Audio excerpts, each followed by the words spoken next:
The dusty halls of London's wartime offices held a secret in 1916. Two diplomats, Mark Sykes and François-Georges Picot, huddled over maps of the Middle East, drawing lines that would reshape the Arab world forever. With their colored pencils, they carved up centuries of history into neat rectangles and triangles, like children dividing a cake.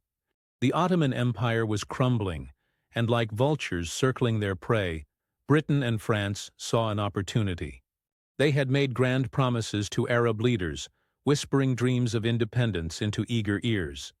But behind closed doors, these promises melted away like mirages in the desert.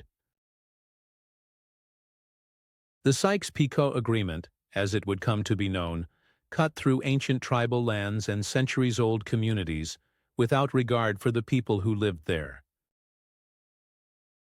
The British would take Iraq and Palestine.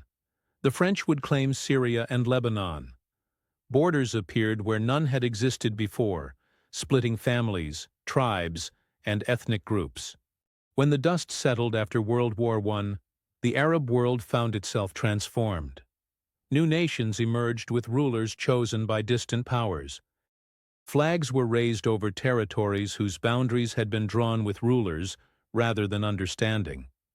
The seeds of conflict were planted deep in the soil of these artificial borders. Today, over a century later, the echoes of Sykes-Picot still resonate through the streets of Baghdad, Damascus, and Beirut. Modern conflicts trace their roots to those fateful lines drawn on maps in London. Ethnic groups find themselves minorities in some countries, majorities in others, separated by borders that cut through their ancestral lands like paper cuts through flesh. The legacy lives on in every passport checkpoint, every border dispute, every conflict over resources that should have been shared. The straight lines drawn by two diplomats continue to shape the destinies of millions, a reminder that the past is never truly past in the Middle East.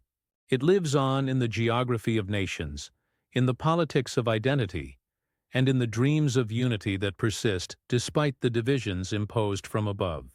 The Sykes-Picot Agreement remains more than a historical footnote. It stands as a testament to how decisions made in distant offices can echo through generations, shaping lives and conflicts in ways their architects could never have imagined.